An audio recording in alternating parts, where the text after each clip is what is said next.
Hola, ¿cómo andan?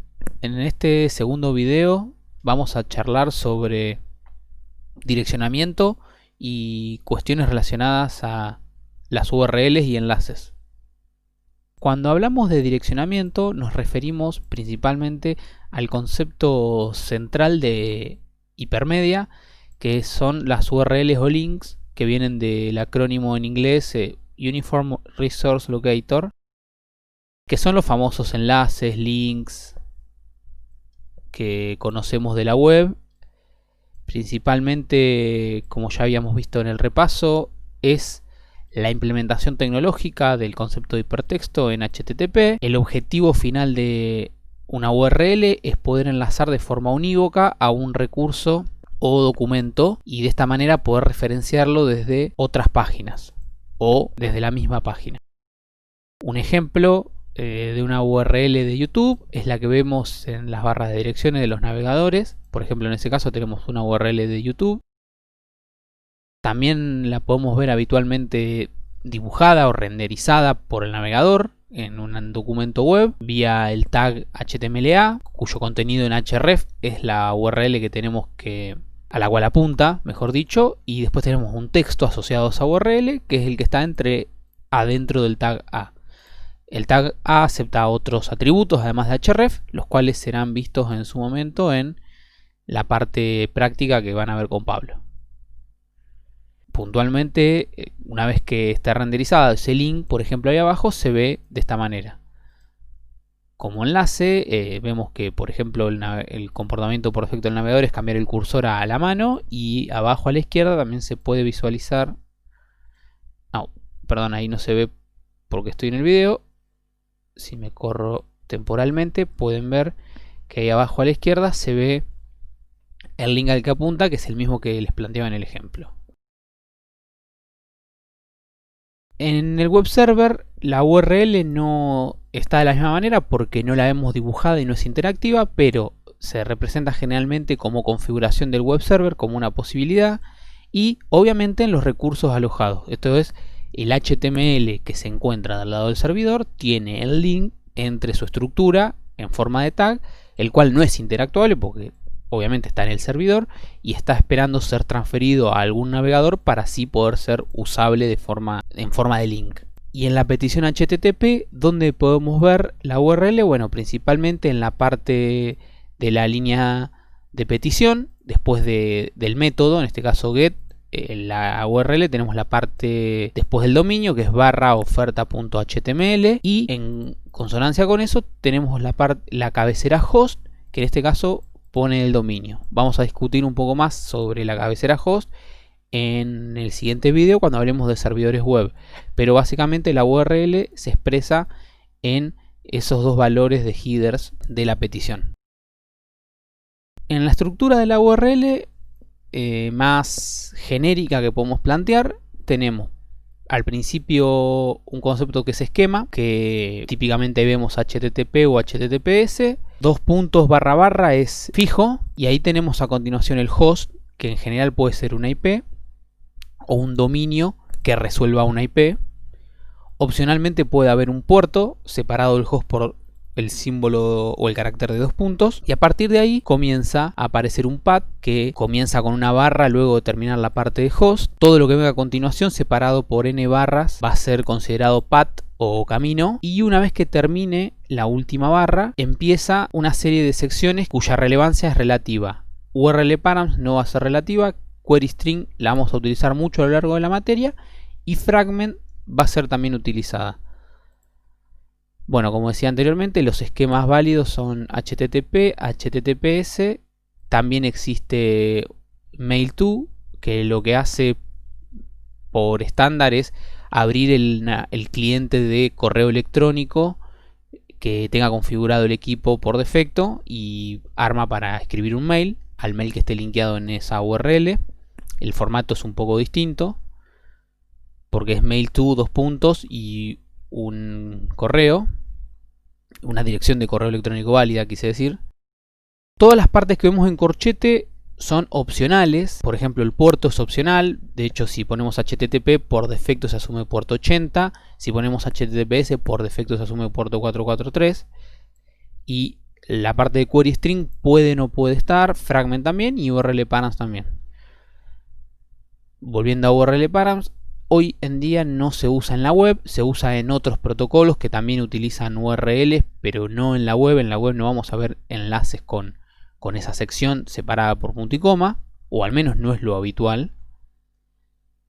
El query string sí nos interesa detenernos un poco porque sí va a ser relevante para las aplicaciones que construyamos. En general se plantea que después del path, si queremos agregar un query string, tenemos que agregar el símbolo de interrogación de cierre y a continuación reemplazar la parte que dice query string por el formato que vemos del lado derecho. Es decir, un string que oficie de clave, el símbolo de igual y el valor asociado a esa clave. Y si queremos poner más pares clave-valor, tenemos que ir separándolos por medio del carácter ampersand. Un ejemplo acá es una URL de búsqueda en Google donde vemos que después del path search inicia la parte de query string con el símbolo de pregunta y ahí tenemos una clave tbm cuyo valor es nws y otra clave q igual a otro valor más complejo que tiene que ver con el uso que le da Google a ambas claves. Esto se define a nivel de aplicación, después el uso que se le da, pero se define sus valores en la URL. Por último, el fragment es un pedazo de la URL que es relevante para definir a qué sección del mismo documento que estamos navegando se dirige. Es ese link que me permite moverme. Cuando hago clic en él, se mueve la página dentro del mismo documento, pero sin generar una nueva petición. Por ejemplo, cuando estoy en Wikipedia y tengo el índice y voy a una sección de más abajo solamente haciendo clic. Para eso se utiliza el fragment. Esta sección nunca llega al servidor. Ahora vamos a charlar un poquito más la parte de path, porque es absolutamente relevante para las aplicaciones que construyamos. El recurso del lado del servidor lo vamos a estudiar un poquito más adelante, pero se encuentra definido por la combinación de toda la parte del dominio más el path que nosotros definamos en la URL. Desde el lado del cliente, ¿cómo se procesa ese dominio y path? O sea, nuestro recurso es una caja negra. Esto quiere decir que nosotros no sabemos si estamos invocando a un recurso previamente existente o a un recurso que el servidor va a generar en el momento que hagamos el pedido. Para nosotros lo único que sabemos es que tenemos ese path y que el servidor, vía su respuesta, aceptó o no que dicho recurso existe. Tenemos varias posibilidades para estos paths. Una es que sea un enlace a un recurso explícito. En el ejemplo tenemos http www.example.com /documentos /imágenes /foto1.jpg, que en el server, en el caso de este ejemplo y configuración, puede apuntar tranquilamente a un path interno del servidor ficticio www.webexample /documentos /imágenes /foto1.jpg. Si notamos, en este ejemplo, a partir de /documentos coincide en ambas, tanto en la URL como en el path de abajo, lo que quiere decir es que estamos ante un recurso que previamente existe en el servidor y que para lograr la resolución, el servidor lo que hace es concatenar la parte de adelante webexample, que tiene un nombre especial eso, la concatena a la parte path que venga en la URL para definir cuál es el recurso que se está localizando. A esto nos referimos cuando decimos recurso explícito. La otra posibilidad es que no haya un apuntado a un recurso explícito, o que, dicho de otra manera, que se genere como un mapeo entre paths y scripts que nosotros tengamos programados. En el ejemplo más concreto tenemos el dominio /usuarios /signup, y eso apunta por programación, después vamos a ver cómo se puede hacer esto, a el mismo dominio base webexample php usuarios crear-usuario.php. ¿Cómo se logra pasar de /usuarios /signup a PHP usuarios crear-usuario.php es algo que vamos a ver implementado dentro de un par de clases prácticas. Pero lo que tenemos en claro acá es que yo viendo la URL no puedo adivinar de ninguna manera cuál es el nombre del recurso que se invoca finalmente en el servidor. La pregunta ahora es, el caso del primer ejemplo donde el recurso era explícito es bastante sencillo para el servidor. Entonces, ¿por qué está la segunda opción y por qué generamos estos mapeos? Bueno, hay tres motivos. Uno, por flexibilidad. Flexibilidad, lo que queremos decir es, supongamos que mañana nosotros queremos cambiar el nombre de ciertos archivos o de los scripts, o incluso cambia el orden en cómo están armados nuestros directorios dentro de nuestro proyecto. Si nosotros tenemos mapeado todo esto de forma explícita, hay que salir a recorrer todos nuestros sitios y rearmar todos esos paths, lo cual puede ser engorroso pero posible. Pero hay una peor, que es como la web admite enlaces de terceros sin que yo lo pueda controlar, todos esos links que se generaron fuera de mi control y de mi sitio, gente que me enlaza a mí, no pueden salir cuando yo decido cambiar el enlace a arreglarlos. Algunos lo harán y algunos no lo harán más. Entonces, enlaces que antes apuntaban a mí dejarían de apuntar. En cambio, si yo genero los mapeos, puedo dejar esos enlaces genéricos y hoy apuntaban a un script y mañana hacer que apunten a otros. Eso es lo que le llamo flexibilidad. Por otro lado, es una cuestión de legibilidad. Hay una motivación vía algún concepto que vamos a ver más adelante, que es optimización para motores de búsqueda, de que las URLs sean lo más legibles que se puedan. Esto no se da siempre y no es que es automáticamente penalizado, pero sí URLs legibles y predecibles ayudan a tener sitios mejor construibles y más navegables, tanto por los buscadores como por otras personas, como por scripts que revelen información o releven, perdón, información de nuestro sitio. Un último motivo es seguridad y tiene que ver con que si yo expongo todo el árbol de proyectos que tengo en mi servidor, puedo inducir a gente maliciosa a que haga intentos de adivinar otros paths que yo no estoy mostrando y que puedan descubrir contenido que a mí no me interesa exponer o que quizás se me expuso sin querer y yo no tenía conocimiento de ello. Entonces, por seguridad, el mapeo evita mostrar cómo está estructurada mi aplicación. A veces uno puede ver en la web URLs que dicen barra PHP o barra database, barra... Esas cosas pueden dar idea a que alguien pruebe e intente localizar ciertas partes de mi sitio a la cual yo en principio explícitamente no linkeé desde ningún lado. Este mapeo, que hasta ahora medio que se los vendí, tiene no es un problema, pero tiene una desventaja, si quieren. Necesito algún software especializado en el servidor que se dedique a hacer este mapeo o esta traducción. Hay plugins de servidores web que permiten hacer estas configuraciones que son bastante eficientes, pero quitan un poco de flexibilidad. Generalmente son plugins de reescritura de URLs y me ayudan a decir, bueno, si vienen URLs de este tipo, mapealas a estos otros recursos. Pero hay una un poco más flexible aún que esta, y es programar yo en mi propia app este mapeo. Y vamos a hacer ejemplos de eso en la práctica. Lo que quiero que se queden ahora como mensaje es que este último caso, al script o objeto que hace esto se le suele llamar ruteador, y a los paths estos que se mapean se les suelen llamar rutas. Por favor, les pido no confundan nada de este concepto de ruta de ruteador con los conceptos de ruteo en IP. No tienen absolutamente nada que ver. Esto de ruteo es rutas o paths que vienen desde mi aplicación web al servidor y son traducidas a scripts o recursos de forma interna.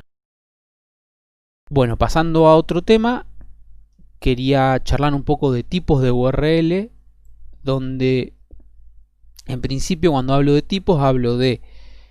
Tengo ahí un ejemplo de URL que ya vimos antes en un tag A, Bueno, lo que yo quiero discutir ahora es qué valores posibles puede haber adentro del href. Una vez que, antes necesitamos quedarnos con un concepto que es el de ubicación actual, que es una vez que yo cargo una página, la URL que yo cargué, más el path, más el query string, quedan en la memoria del navegador como ubicación actual. Entonces ahora, sabiendo la definición de ubicación actual, quiero discutir los valores posibles del atributo href. ¿Cuáles son estos valores posibles? Tengo tres para distinguir. El primero y el más directo y sencillo es tener una URL completa dentro de href. Sería el ejemplo que vimos antes directamente, donde tengo una URL absolutamente completa, esquema, dominio, path, etc. En este caso no tengo absolutamente nada que hacer y cuando el usuario da clic en ese link, el navegador genera un get hacia esa URL, porque no es necesario hacer absolutamente nada. La segunda posibilidad que tengo es estar ante la presencia de una URL absoluta. ¿Y qué significa una URL absoluta? Bueno, es una URL que empieza con el símbolo de barra, es decir, empieza tal cual empieza un path, pero no me incluye absolutamente nada de la parte de esquema y dominio. En el caso de estar en presencia de una URL absoluta, el navegador necesita construir el link completo. ¿Y cómo lo construye? Bueno, toma el esquema y el host de la URL, de la ubicación actual, y le concatena el valor que haya en el href. Y de esa manera construye la URL completa, a partir de la URL absoluta. Una consecuencia de las URL absolutas es que todas apuntan al mismo sitio que yo vengo construyendo, sin yo tener que ponerlo explícitamente, lo que me ahorra tener que poner caracteres, e incluso me genera una flexibilidad de que si yo hoy tengo un dominio example.com y mañana pongo example2.com, no tengo que cambiar ninguno de los links absolutos, porque el navegador automáticamente va a construir concatenando los valores que correspondan. Si yo hardcodeo la URL completa en todos mis links, el día que yo cambie el dominio voy a tener que salir a cambiar todos mis links en todos lados. Esa es una motivación para usar URL absoluta contra URLs completas. El tercer valor es el de URL relativa, y la diferencia con URL absoluta es que no empieza con barra. ¿Puede incluir alguna barra? Sí, acá en el ejemplo yo puse solo login sin la barra, a diferencia del ejemplo anterior, pero podrías decir acá login barra login 1 barra. La condición de URL relativa es que no empiece con barra el valor del href. Y en este caso, ¿cómo construye la URL completa, que es la que necesita el navegador al final del día? Bueno, toma esquema más host más path de la ubicación actual, y a eso le concatena el valor del href, y ahí construye la URL completa. De este último caso, como es el más confuso o quizás el que por ahí se tarda un poco más en entender, voy a dar un par de ejemplos. El primer ejemplo, tengo el link que les pasé antes y planteo una URL, una ubicación actual de http://www.example.com y termina ahí. ¿Qué va a hacer el navegador en el caso de tener en esa ubicación un link generado como el ejemplo que está ahí arriba? Bueno, la URL completa va a ser esa. Es decir, la parte de la ubicación actual de esquema más host, en este caso no tiene path, y le concatena la parte de login. Obviamente agrega la barra si es que la tiene que agregar o no. Eso no nos tenemos que preocupar nosotros. Segundo ejemplo, tengo una ubicación actual, pero ahora tengo esquema más dominio más path, que el path ese puede ser tan largo como sea necesario. En este caso, ante esta presencia, ante este escenario, ¿cuál es la URL completa que va a construir el navegador? Bueno, ya dijimos, esquema más dominio más path más concatenarle el valor del href, y esa va a ser la URL completa. Para terminar, discutir, no hay tipos de URL buenos y malos, sino que hay contextos donde conviene usar uno u otro.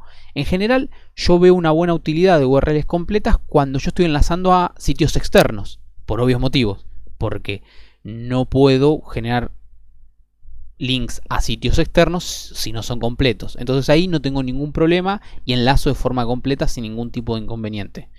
Ahora, las rutas absolutas en general están buenas para la navegación principal de nuestro sitio o incluso para todo el linkeado interno que yo de alguna manera sé que conforma la estructura de mi sitio.